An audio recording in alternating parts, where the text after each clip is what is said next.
wabarakatuh. Hari ini kita akan mempelajari seputar listrik dan elektronika dengan kompetensi dasar menganalisis sifat elemen pasif, rangkaian listrik arus searah dan rangkaian peralihan. Materinya itu rangkaian peralihan sama dengan Ibu Ordaningsih. Rangkaian peralihan adalah suatu keluaran dari keadaan perubahan mendadak di dalam rangkaian listrik pada saat saklar atau switch membuka, menutup, atau timbulnya gangguan kesalahan pada suatu sistem. Rangkaian peralihan disebut juga dengan rangkaian transien. Pada waktu transien umumnya sangat singkat dibandingkan dengan waktu keadaan tuna atau steady state. Secara matematis dapat dihitung dan diukur rangkaian peralihan dengan berbagai instrumen elektronik. Setidaknya dapat diusahakan untuk mencegah terjadinya kerusakan sistem maupun mengontrol sistem agar keadaan dapat teratasi. Fenomena peralihan dalam sistem listrik mekanis dapat dinyatakan oleh 3 jenis komponen rangkaian listrik berupa resistansi, induktansi, dan kapasitansi. Adapun 3 komponen listrik tersebut antara lain resistor, induktor, dan kapasitor. Rangkaian RL, RC, LC merupakan gabungan antara resistor, induktor, dan kapasitor yang disusun secara seri. Sebelum membahas lebih lanjut keempat jenis rangkaian di atas, perlu diketahui terlebih dahulu bahwa arus dan tegangan yang digunakan merupakan arus efektif dan tegangan efektif. Sedangkan pada rangkaian resistif, induktif, dan kapasitif murni, pada pembahasan sebelumnya menggunakan arus dan tegangan maksimal. Rangkaian RLC. Rangkaian RLC merupakan rangkaian balik yang dihubungkan dengan paralel ataupun secara seri, namun harus terdiri dari kapasitor, induktor, dan resistor. Penamaan RLC memiliki alasan karena nama yang menjadi simbol listrik biasanya pada kapasitansi, induktansi, dan ketahanannya masing-masing. Rangkaian ini akan beresonansi dengan suatu cara yang sama, yaitu sebagai rangkaian LC bersamaan dengan terbentuknya osilator harmonik. Analisis RLC. Arus AC atau arus bolak-balik pada resistor. Arus AC sebesar I yang melewati resistor akan muncul tegangan seperti persamaan berikut. PR sama dengan I kali R. Arus yang masuk besar, tegangan yang dihasilkan juga akan besar. Keadaan itu dikatakan bahwa arus dan tegangan sefase. Nah, ini dapat kita lihat pada gambar. V sama dengan Vm kali sin omega T. Nah, ini dari gambar grafiknya atau gelombang sinusnya. Jadi tadi dikatakan arus dan tegangannya sefase. Ini gambar diagram fasornya. Semuanya di atas sebanding antara arus dan tegangan. Arus AC atau arus bolak-balik pada induktor. Hubungan antara arus dan tegangan induksi dirumuskan sebagai arus tidak serentak dengan tegangan atau tegangan tidak sefase dengan arus. Tegangan akan mendahului arus dengan beda sudut 90 derajat. Ini dia gambarnya, V sama dengan Vm kali sin omega T. Nah, ini di sini arus mendahului tegangan sebesar 90 derajat. Ini gambar diagram fasornya, tegangannya ke atas dan arusnya ke bawah. Arus AC atau arus bolak-balik pada kapasitor. Arus dan tegangan tidak sefase, arus akan mendahului tegangan dengan beda sudut 90 derajat. Ini gambarnya, V sama dengan Vm dikali sin omega T. Nah, jadi arus akan mendahului tegangan dengan beda fase 90 derajat. Ini diagram fasornya. Analisis rangkaian peralihan. Arus efektif sumber IF sama dengan VF per Z. Z itu impedansi rangkaian, satunya ohm. Rumus impedansi rangkaian Z akan dibahas pada titik jenis rangkaian di atas. Jika besarnya arus efektif telah diketahui, maka besarnya tegangan tiap-tiap komponen dapat dicari dengan rumus VR sama dengan IF kali R, VL sama dengan IF kali XL, VC sama dengan IF kali XC. Terangannya, VR tegangan pada komponen resistor, VL tegangan pada komponen induktor, VC tegangan pada komponen resistor. Rangkaian seri RL. Z sama dengan akar dari R kuadrat tambah XL kuadrat. Nah, ini gambarnya. R dengan L dihubung seri, kemudian dihubungkan dengan sumber AC. Setelah diketahui besarnya impedansi rangkaian Z, maka dapat kita cari besarnya arus efektif atau IF atau tegangan efektif atau VR, hubungan antara tegangan efektif dan tegangan antar komponen sebagai berikut. V sama dengan akar dari VR kuadrat ditambah VL kuadrat. Ingat, besarnya tegangan V yang diperoleh dari rumus di atas sama dengan tegangan efektif dan besarnya sudut fase rangkaian. Tangen theta sama dengan VL per VR atau XL per R. I sama dengan VT per Z, sedangkan frekuensi R per 2 PL. Setelah diketahui besar tangen dari sudut fase, maka besar sudut fasenya dapat dicari. Rangkaian seri RC, Z sama dengan akar R kuadrat ditambah XC kuadrat. Ini gambarnya, R dengan C kita seri, kemudian kita hubung dengan sumber AC.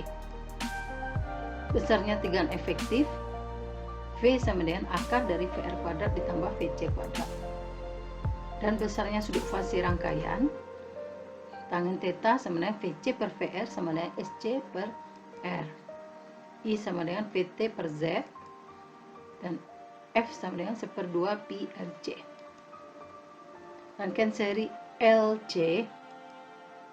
Rumus pada rangkaian ini lebih sederhana, yang penting terpenuhi syarat-syaratnya. VL besar dari VC, maka V sama dengan VL dikurang VC. VL-nya kecil dari VC, maka V sama dengan VC dikurang VL. Kalau VL-nya sama dengan VC, maka V-nya sama dengan 0.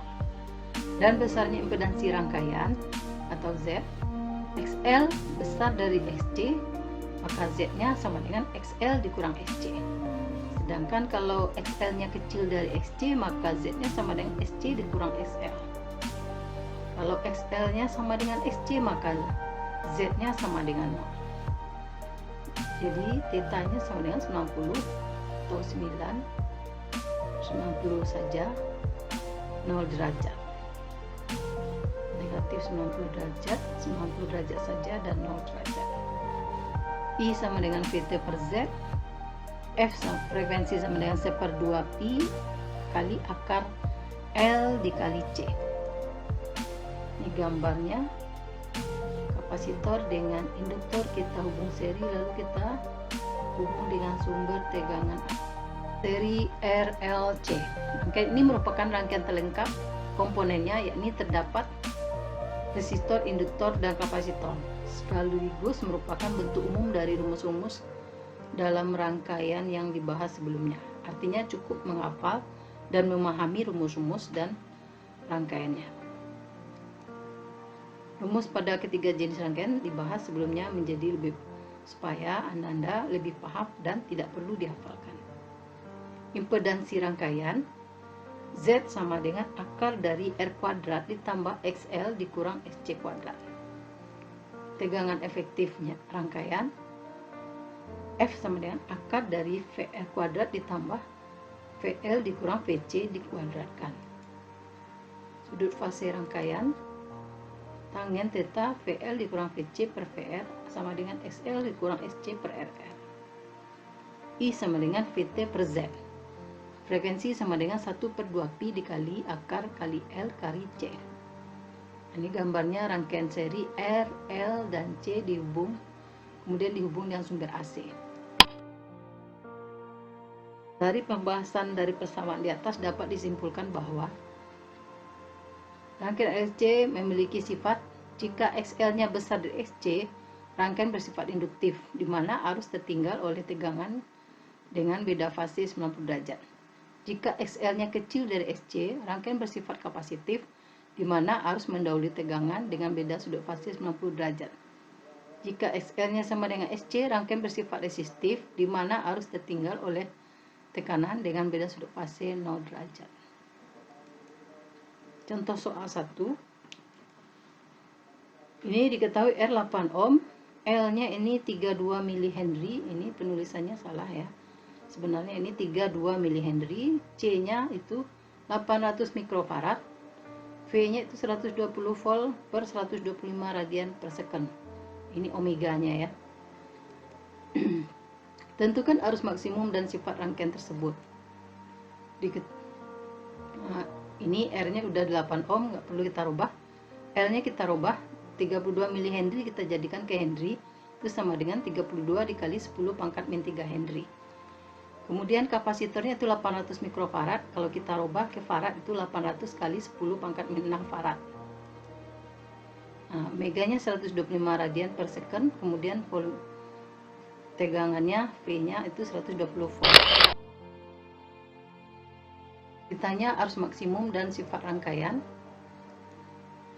Untuk mencari arus maksimum dan sifat rangkaian, kita harus mencari hambatan induktor, kapasitor, dan resistor. Jadi kita cari dulu hambatan induktor. XL sama dengan omega dikali L. Jadi omega tadi 125 dikali 32 kali 10 pangkat min 3, maka sama dengan 4 ohm. Hambatan kapasitornya itu XC sama dengan 1 per omega C, sama dengan 1 per 125 dikali 8 dikali 10 pangkat min 4, sama dengan 10 ohm. Kemudian impedansinya itu Z sama dengan akar dari R kuadrat. Kuadratnya tadi 8 dikuadratkan, ditambah XL-nya 4 dikurang 10 SC-nya. 4 kurang 10 min 6. Min 6 kali min 6 itu adalah 36. Nah, kita kuadratkan ya. 8 dikuadratkan itu 64 ditambah 36. Nah, sama dengan 100, maka akar dari 100 itu 10 ohm. Kemudian arus maksimum I sama dengan V per Z sama dengan 120 per 10 sama dengan 12 ampere. Oleh karena XL besar dari XC, XL tadi 10 ohm dan XC 4 ohm, maka rangkaian pada soal di atas bersifat kapasitif. Jadi arus maksimum yang mengalir dan sifat rangkaiannya berturut-turut adalah 12 ampere dan bersifat kapasitif.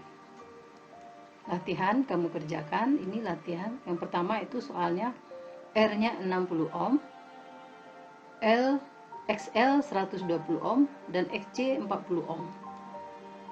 Nah, ya ini bukan induktor ya, tapi induktansi, dan C ini kapasitansi. Reaktansi induktif dan reaktansi kapasitif. Karena dia satuannya dalam ohm ya. Kemudian diketahui Imax-nya 4 ampere. Yang ditanya Vmax sama dengan berapa? Sifat rangkaian di atas. Nah, hanya 2 yang kamu kerjakan. Kemudian satu lagi soalnya yang terakhir. Sebuah resistor 300 ohm, induktor 2 Henry, dan kapasitor 20 mikrofarad dirangkai secara seri serta dihubung dengan sumber tegangan 200 volt. Omeganya itu sama dengan 100 radian per second. Tentukanlah reaktansi induktif, reaktansi kapasitif, di mana XL sama dengan omega L dan XC sama dengan 1 dibagi omega C. Kemudian carilah impedansinya. Nah, kamu kerjakan di buku catatan atau buku latihan, difoto dan kirim ke Google Classroom.